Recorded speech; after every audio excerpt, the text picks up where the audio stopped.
Well, hello, friends. Good day, everybody. Welcome to Friday, Free Baller Friday on We Got Balls Live. Glad you guys are here. Everybody's in the chat. Michael, Moody, Chris, Batanda, Alan is there. Carrie, glad you guys are here. Check in the chat. I'd love to see where you guys are from, where you're calling from. We got Tennessee, Salt Lake.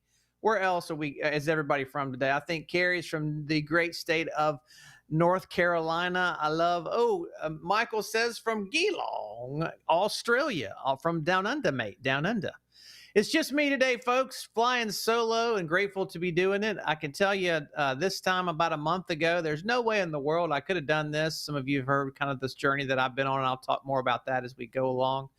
That I could not have been doing this solo. So I'm so grateful to have been on the mend. And I'll talk a little bit about how that works. How do you recover from an experience where you're feeling absolutely overwhelmed and you don't know what to do and you need help? And we'll talk a little bit about how that works. So Chris says, who's free balling with me? I am. I'm free balling, Chris. Glad you guys are here. Fayetteville, North Carolina. Byron, welcome. Glad you're here from North Carolina. Welcome, guys. And always on Friday, put your questions in the chat. Smash that like button. We want to make sure that everybody feels welcomed and included on this experience today, especially since you guys get to help me orchestrate the conversation. Scott is away today. Now, what is Scott? Just if you're wondering, what do you think Scott is doing? If you listen to Wednesday's episode, you might have heard what's going on. Where is Scott today? If you think you know, put that in the chat. Engage that question. What is Scott doing today? Because it's just me all by myself. Drum roll and say, Carl is checking in from Tucson. Glad you're down there in lower Arizona. Hey, Carl, glad to see you. Anybody know where Scott is? Scott is having a good time. He's hanging out with some ladies. Chris says he's coaching. Nope, he is not coaching today. He's not working. Scott takes Fridays off, if you didn't know that. He tries to leave Fridays for hanging out and doing the podcast, doing some things for himself. Carrie says he's training. And yes, he is training. He's doing some training with the Allender Center. He's doing a virtual training called the NFTC, Narrative Focused Trauma Care. Narrative Focused Trauma Care. And he's already engaging some of his stories. Randy Michaels from Spokane, Washington. Glad you're here. Gene Fortner. Glad you're here from Prescott Valley, Arizona. Welcome, guys. So Scott is doing that training. So why in the world would somebody be doing training if someone has as much information and as much experience and as much wisdom as Scott does? I can tell you this from firsthand experience, because when I have done this work around story and around all the different aspects of helping guys in their journeys, the one thing that I never can stop doing is stop listening. Stop engaging my own story. There's always parts of my story that have to come up. And so Scott has been thinking about doing this narrative focused trauma care for several years now. And he just dove in and said, listen, I'm going to be gone 4 weekends. He'll be gone out of this next year. And it's all on Zoom. And he engages Thursday, Friday, Saturday, and part of Sunday. It's going to be a great opportunity to experience some real healing in an environment that he has never been in before, which is a bunch of ladies and one other guy. I've done some story work with other women, and for those of you who are on the We Got Balls channel, it's a new experience. I loved it. I had a great experience doing that in a small group about a year and a half ago, and I got a whole lot out of it. And so maybe that's something that you want to consider doing for yourself, is doing some 2 places that I would recommend you doing it if you don't want to do some story work with us at our We Got Balls retreats or in our groups, coaching groups or individual coaching, is the Allender Center, number 1, and also number 2, the confessional communities that are run by Kurt Thompson. Begin Again Institute, I think, is where that comes from. So I may be leading you wrong there. My brain just farted for a moment. I couldn't remember where Kurt Thompson's was located, but he's up in Maryland. Allender Center is out in Washington, and you guys can make sure that you check those out. So today we're going to talk about, what do you do when you're feeling like you're all alone? What do you do when you're feeling like you're all alone? And if you haven't checked in, smash that like button. Do so now. I'm going to tell you the answer to the question that I did when I felt like I was all alone about a little more than a month ago. Where did I go? What was it that I did? And if you want to get the answer to that question, stick around to the very end, because there's something very key and very important that I did when I felt like it was all up to me, that I realized a bunch of times and had to come back around and realize it again. This is an important part of my healing and growing. So what do you do when you feel like you're all alone? And you guys, I don't know how much of a loner or a introvert you are. Some people think being alone has to do with whether or not you're an extrovert or an introvert. I'm a hyper extrovert. Scott and I both hyper extroverts. And what we do is we make sure that we have our time to spend alone to focus on internal things, but also we make sure that we focus on things that we do with other people. We have our relational time and we have our introspective time. And so that's a key differentiation to make. So we're not talking about whether or not you should be introspective or whether or not you should be relational. We're talking about those times in your life when you feel like there's nobody there for you. You feel like you're stuck. There's nobody's coming to pursue you. Help, help, help. Cheeseman says, my wife needs more friends, specifically ones that I don't talk trauma with. Does only having friends in recovery help you from moving forward faster? That's a great question, Cheeseman. What I would say about that is you need all types of friends. Having friends in recovery is one of the things that helped me move through that feeling of loneliness a lot faster, because what my trauma did, what my stuckness did, was it made me feel like I was all by myself, even when I was in a room full of people. I don't know if you've ever been in a meeting, if you've ever gone to a group and you sat in that group and you feel like I'm the only person in here that's struggling with these things. There's this idea, and I've mentioned it before, but I'll mention it again, called terminal uniqueness. Anybody ever heard of that before? Terminal uniqueness. I'm the only one like me, and it's going to kill me. And so when you have a lot of trauma, when you have a story where you feel like there's a lot of shame and a lot of disconnection and you're struggling with that, you don't feel like you can share that to the people around you. And so you walk into a space and you have friends in recovery and you think like, they're not going to listen to me. And guess what? You begin to open up just a little bit about your story, and they can receive that and they can hold that. You can come to a safe space and they can become a person that you can experience kindness with, that you can experience curiosity with. I think you need some people that you can also play with. So to answer your question, Cheeseman, if you only have guys who are always down and talking about the negative things, yeah, that can be a big drain. So maybe that's what your wife is talking about. So you need more friends that you can go out and have fun with. My best friends are ones that I can have fun with, ones that I can do adventuresome things with. In fact, we're planning a trip. My recovery friends and I are planning a trip about 4 hours north of here over a weekend in a couple months. And we're going to get out. We're going to hike. We're going to fish. We're going to go eat some food together. We're going to have a great time together. We're going to plan this so that we can play together. And I don't mean play in a sexual way. I mean, just be out and have an adventure and be part of a group of guys, but also when the opportunity comes up to talk about deep things.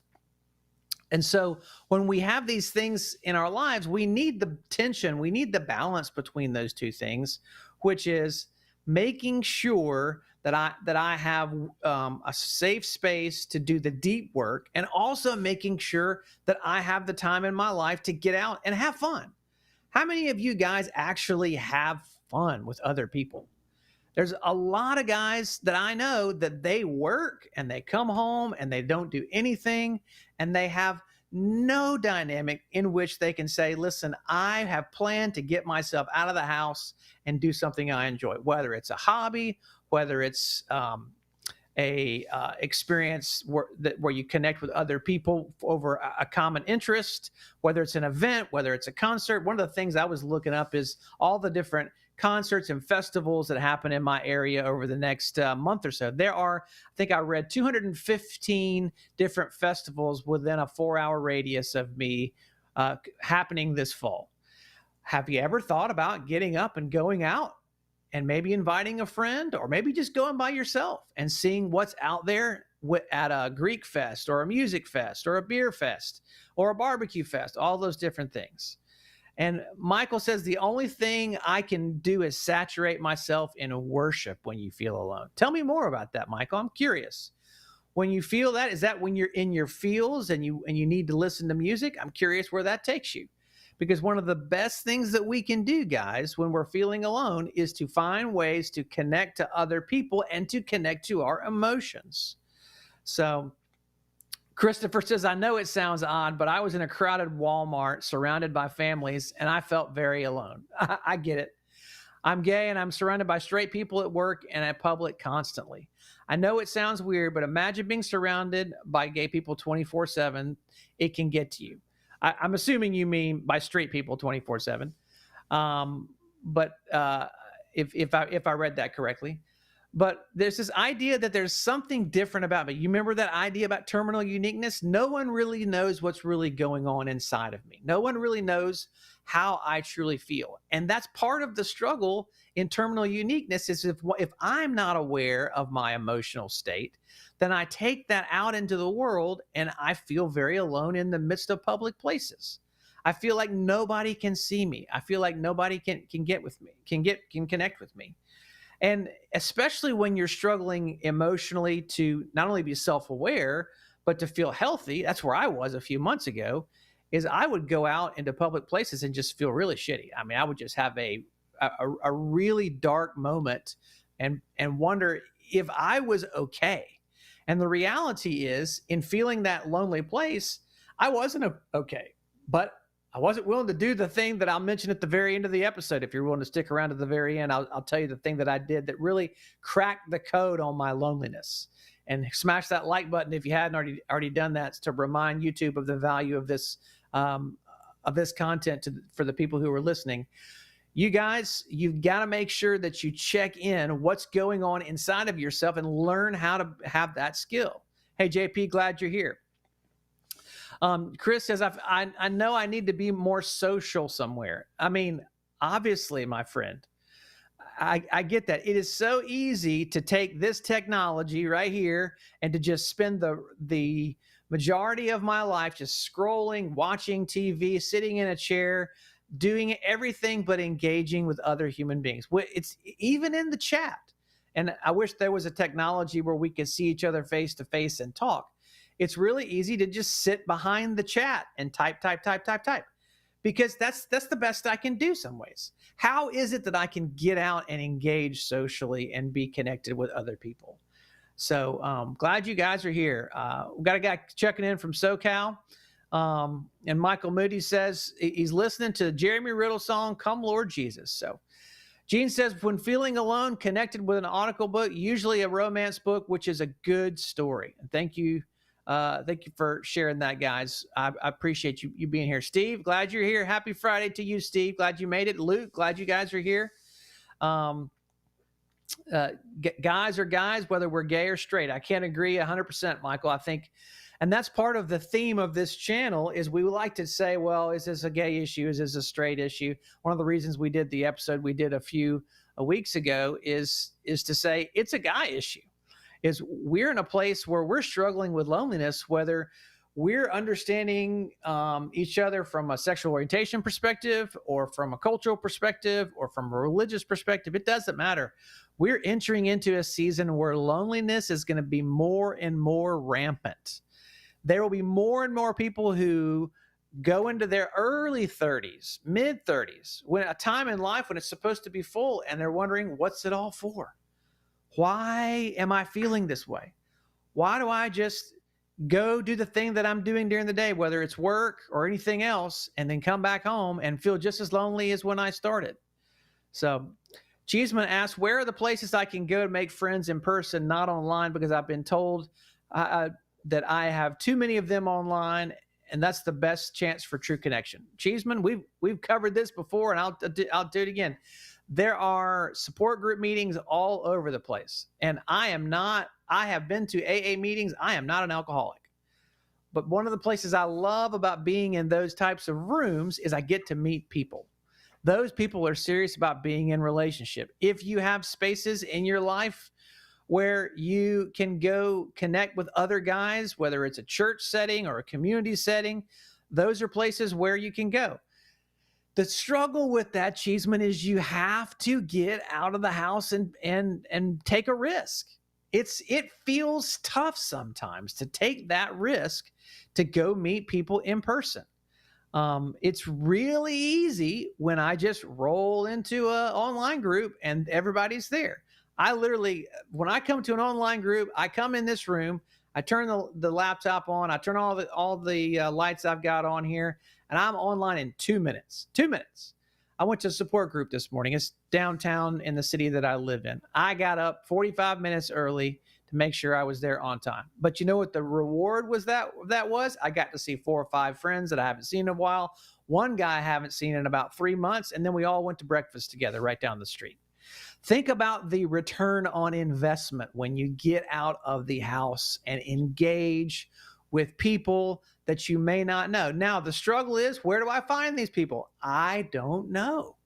I don't live where you live. You may have to drive a little ways to find folks who are in this space. But the reality is, being with other people first takes emotional self-awareness, and second of all, it takes self-sacrifice. I have to take a risk and hopefully see what can happen. PC1 says, don't try church. You know, I will say this, PC1. Most of the time you would be right. I have found in a few recent days, especially in churches who are a little more progressive or a little more accepting, you might be able to find somebody who would be willing to walk with you. One of the great places that I go connect is at my church. Now, I had to help make that a safe space and spend many years doing that. But I'm headed off this weekend to a retreat with 40 other guys where I'm not leading anything, but I'm going and participating and being involved in that safe space. So it's possible, PC1. I'm not saying it's not totally foreign. It's possible. So, hey, Brad, great to hear from you. Love that you're checking in, and big hugs to you, my friend. Cheeseman says, I feel like all the people I look up to that I want to hang out with are always too busy or popular. If I can't be their best friend, I struggle to completely cut ties. Well, it sounds like you've got a little bit of insecurity going on there, Cheeseman. If I can just call it what it is. There are people that want to be with you. I love you, dude. I'm so glad that you're here and that you check in. The only way you're going to know whether or not you're really valuable, whether or not you can truly build a relationship, is to take that risk and see if those people who you say are too busy or too popular. How do you know they're too busy or too popular? How do you know you can't be their best friend? Have you tried? Have you gotten into a place where you've taken the time? We were talking about this morning at our breakfast with my guys after the group. One of the guys was talking about his journey in this process, which started for him 5 years ago. He took a risk, went to a counselor, and the counselor connected him with a group. And the group that he's a part of, what we did is we just hung out. Sometimes we would go talk about our emotional things. Sometimes what we would do is we would go get something to eat and just be social. But the reality is that was 5 years ago. In that 5 years, he has started dating, he's gotten married, and now he's starting a family. So that's what he's done in the last 5 years, and he's continued to connect with those guys over that 5 years. So what he said is, listen, the ability to do those things, I was scared shitless. I was not ready to start that family or do anything. I didn't know what my next steps would be. I didn't know how I could connect. I wasn't ready to do any of those things until I got connected to a safe group of guys and learned to say, I'm not by myself. There are people out there. Steve Gore says, meetups. Tell me more about. There you go, Steve. He says church, synagogue, mosque, mutual interest, choir, sports, all the great suggestions. Love that. So PC1 says, I have social anxiety, so it's a biggie for me. Yes, I get it, PC1. It is huge to meet people in person, and you've got to push through it. Michael says, I hear you, PC1. Daniel says, what if I don't see the need to be social? That's a great question, Daniel.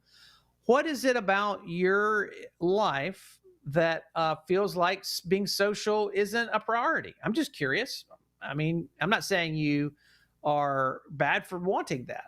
It's just that's not your thing. I'm just curious where you're coming from. Share with us your perspective. One guy, I'm gonna say wrong SFV. So that's how I read your thing. As holidays approach, I have found it helpful to make a plan beforehand to be around friends or support people. That's exactly right, because this loneliness will come up in these times when you're supposed to be with your people. Is how can I connect in significant ways with individuals who want to be with me, and I want to be with them, and it feels like we're connected. Very, very true. So, so glad you're here. Ricky says morning wood. Hey, glad you're here, Ricky. There, talking to others about their tattoos is a great way to start a conversation, says G. Faulkner. Love guys. Guys love to talk about them, even when the gruff looking ones, and that's absolutely true. So take a look at your tattoos. So our topic today, Ricky, is engaging your aloneness. So how do you connect with other people, and what do you do? Well, the two things I've shared so far is, number one, you got to become emotionally self-aware and know what you're really feeling and what's going on inside. And number two, you got to take a risk. You got to begin to take a risk. Number three, the struggle that we all struggle with is get vulnerable. Get vulnerable. Engage your emotions, take a risk, and get vulnerable. Because getting vulnerable, guys, is the hardest thing to do.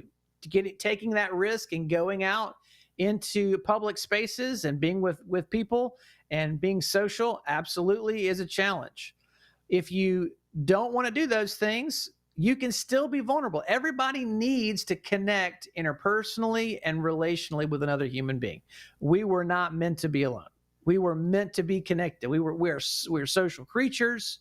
We're creatures who benefit and grow by being with other individuals. And so when you're in that space where you're feeling alone and you don't know what to do, whether it's because you're feeling disconnected, like I was a few months ago, and I was stuck in my loneliness, and it was because I wasn't getting enough sleep. There was a reason for that, because I've spent the past 7 or 8 years cultivating my social circles and my emotional connections. Very important to have those in my life. So that was an odd thing for me to be disconnected. In fact, several of my friends looked at me and said, something is wrong with you. You're not the same guy that I'm used to. So whether you're feeling bad, feeling mental health illness, physical illness, or you're just feeling disconnected, one of the things that you really need to do is recognize what is the thing that will help you get there right now. And if you smash that like button and stick around to the end of the episode, I'm going to let you know the key thing that you need to do to make sure that you're never alone again. I'll make sure that you have that key answer, because that's what's going to allow you to experience the connection that you want time and time and time again. So, Chris said, agree with the tats. 100% a great icebreaker. How many of you have tats, by the way? Thumbs up, hands up in the chat if you do. I have yet to get one. I may get a late life tat. You never know. My son's dove into the tat situation. Ricky says, I don't have social anxiety. I can and will talk to anyone who wants to talk back to me. I was blessed with the gift of gab and many other gifts or skills. Well, that's great, Ricky. We see that in the chat, and so glad that you're here sharing that with us. So, Daniel, thank you for answering my question. He said earlier, I don't feel the need to be social. He says, I'm retired and my wife died a year ago. I'm tired and don't have the energy or money to be out and about. That makes sense. That makes total sense. And I appreciate you sharing that with us. We agreed with you, Daniel, about your wife's passing, and I'm glad that you're here. It can be a community for you to engage in. One of the things that we recognized at our last retreat in Denver a month ago was there are a number of guys in our community who are in your same age or stage, where you are widowers or are newly single and are trying to figure out how to connect and how to be with other guys. And you're connecting with us passively, and that's totally cool. And we're glad that you're here. So no tats for JP or Steve or PC1. So Michael says, if you don't chat, then we miss out on what you can. At me, thanks. Add me to my bank balance. I'm not sure what he's trying to say there. So So JP, you can say I'm your hero, buddy, for dealing with my issues, but you know what I'm really doing? I'm really just taking care of myself. I have a responsibility to myself, first of all, to the people who care for me, second of all, and to the world around me to be a better version of myself so that I can model that. And that's what we do as human beings. We try to make the world, I believe, we try to make the world a better place as we can understand how that looks and what that is for us. And so for me to model taking care of myself, I mean, what big of a hypocrite would I be in this work of helping guys recover if I wasn't modeling my own self-care? And what that means is I need to be in connection with guys. I need to be vulnerable. That's my third point. So how do I get vulnerable? Every single time I'm in a meeting, every single time I'm on a phone call with a guy, every single time I'm there, I share a little bit more of my story, a little bit of the pieces that I don't really know how to get out. And it may be emotional. It may be, listen, today I'm just in a dark, dark place, or I really feel stuck and I don't know how this is going to happen. So, so much of my life is about getting that off of my chest so that I don't carry that around and it weighs me down. How many of us feel alone, feel that terminal uniqueness because we've never shared the things that we know or we believe somebody can't accept?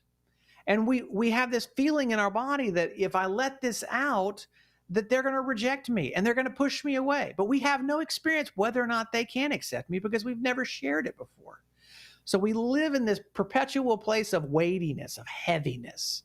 And so that vulnerability lightens my load. It allows somebody else to walk with me and carry something for a little bit. And the first time I let that off my chest, I felt so much lighter. I felt so much more present in the moment. So all you guys and your no tattoos. Michael Moody says my tattoos hurts. So Gene says got my tattoos with my son when I was 70. Good on you, Gene. Glad you guys are here. No tats, but I find myself attracted to guys with tats. Said Brian. Keith B, it may not be an option for everyone, but I usually drink at my local bar and it loosens me up and provides me company. That's a great place. The old bar dynamic is something that is lost sometimes, Keith. I think a lot of guys, when they think about going to the bar, it's to pick somebody up or to hook up with somebody instead of it being just a place to go get a drink and hang out. That might be a place to try. Maybe that'll come back around. So glad you guys are. Ricky says, I've been in customer service jobs as a waiter, bartender, massage therapist. He's talking about how his shyness went away and he realized that he couldn't just blend. He tried to get more attention. Ricky, glad you're here, man. Thanks for shining out for us. And yes, I'm trying to grow a little bit of the scruff out here. I'm going to that men's event this weekend, and I didn't feel like shaving. I'm going to be among a bunch of guys, and who gives a care? I don't care what happens. So glad you guys are here. Carl says, how do you talk to your significant other about the need for self-care without making them feel left out or thinking you're selfish or wanting that time? Man, Carl, I'm going to read that question again. That is a great question. How do you talk to your significant other about the need for self-care without making them feel left out or thinking that you're selfish for wanting that time? It's a hard conversation. And I think it's best modeled first, Carl, and before you have a conversation about it. What I mean is do it in small doses. Whether that's what you're eating, whether that's the fitness level that you're doing, whether that's where you start with your sleep. I personally always start with physical self-care for me, especially over the last few months. You know that sleep has been a big issue for me. So I model going to bed at an appropriate time, staying off my phone when I'm trying to be present, making sure that I'm eating healthy things, making sure that I'm going to the gym and exercising, even taking a walk. I model that so that when I have that conversation with my significant other, I can say, listen, these are some things that I'm trying to do, and they've already seen that happen. So it's not me wishing and wanting and hoping. It's me being present and recognizing this is what I need. This is in my introspective time and my reflective time. What I really need is the chance to be healthier and feel healthier in my body. And when I begin to do that, I have found time and time again, they're seeing me take care of myself. And so then they say, yes, absolutely. You can do whatever you need to do to and it's really not a huge sacrifice on their part. Sometimes it's money, sometimes it's time, but usually it's just them cheering me on and championing me, that this is what I need to be the healthiest version of me. So I start with modeling it myself, and then I begin the conversation. And the challenge is moving forward is how you continue it. And I think it just continues to snowball. The more that you do for yourself, the more you model, and then the more you can talk, and then the more you can model, and the more you can talk. And it goes back and forth and back and forth and back and forth until you get to an appropriate level where you think like you're being cared for. So no tats for Keith B. But Chris B says, it seems like a lot has changed since COVID. No socializing for 4 years in person. Man, I think you're right, Chris B. I think that there's been a change in the social structure, but I think some of that's changing back a little bit. I think people are getting tired of being isolated and social distancing and all the things that we do. So Steve answers the question that Carl posed about self-care and your spouse. It's an ongoing negotiation. First, help the spouse understand that your me time is really important, and that helps us with us time. I couldn't agree with you more, Steve.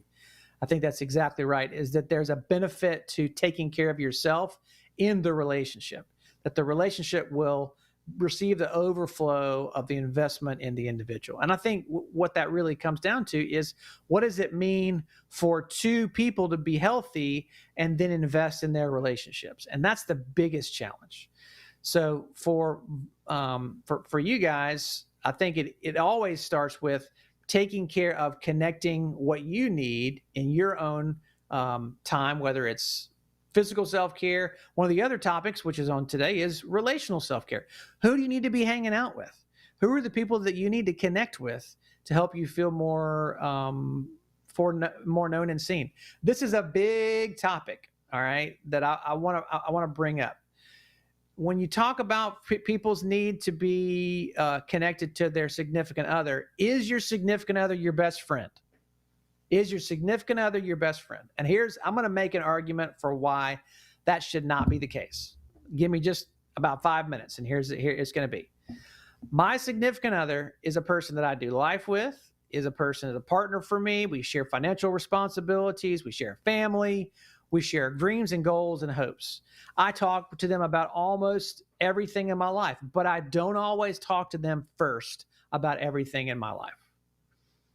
I oftentimes have other people in my life that I talk to first before I bring that topic back to my significant other. Now, that is a hot topic because, well, they should know, they should be involved. Yes, they should. Yes, I do need to talk to them. Yes, they do need to be a person in my life that is considering all these issues, because they are the final person that I'm going to talk to make the decisions that I make to orchestrate my life. But my best friend is a person that I'm going to confide everything in, my emotions, my thoughts, my hopes and dreams. And sometimes those are raw and unprocessed. Sometimes there's a lot there that I don't know what to do with. And so when I'm bringing those raw emotions to my significant other, especially when it's about them and it's going to involve them and they're really invested, that's going to be really hard for them to hold.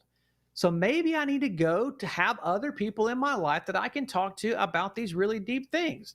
I've got 4 or 5 guys in my life that I talk to before I talk to my wife about these really hard, deep things, because they need to give me counsel. My wife is not a good counselor. She sucks at it. She sucks at being my counselor. The reality is, she's a much better life partner than she is a counselor. And I need these other guys to be my counselors so that I can have some wisdom going into that relationship. So when you talk about the differentiation between being alone, this is why we need to be social. And I'm not knocking anybody who says that they're just overwhelmed and sad and they don't want to be. But if you want to have a purpose in your life, if you want to move forward, if you want to grow and develop, you need people in your life, not only for social reasons, for play reasons, for trauma reasons, but for people to help you find direction and purpose in your life. So there's so much in our experience that we need to to use different people for different roles. If you want some evidence to this, I would point you to Esther Perel, Esterperel. She's on YouTube, she's on podcasts, she's everywhere, and she does a lot of discussions around infidelity. But what she's speaking about around infidelity is she's talking about these things where she says people cheat because they put too much of their relational weight on one person. That's why people cheat, is they think all of my trust, all of my life is on this one person, and I have to be loyal to them. And she says no person can hold that. We would cheat a lot less if we had the lover piece, the life partner piece, the co-parent or family piece with this one person, and we had the other aspects of counselor, the other aspects of encourager, with a variety of people. Spread that out so that they can experience the wisdom and the connection that we were meant to have from other people. So Michael Moody says it better than anybody else than I've said it. Men can give you something different to women. I agree. Scott's learning that this weekend. He thought that because of his trauma with women, that the reality is he wasn't going to be able to connect a lot with women. And he said, man, these women gave me so much kindness and care. I was shocked. And I can't wait for him to tell you the end results of that after this weekend when we get back together. So all you guys, it's so important to JP says alone time for me is cat time and some of it's dog time. That's great. Dogs are wonderful, but they have the need to feel okay. So, hey guys, hey Greg, glad you're here. Glad you checked in. Glad to be at the bar with everybody. So much of this process for us guys is being willing to do this one final thing. So there's being emotionally aware.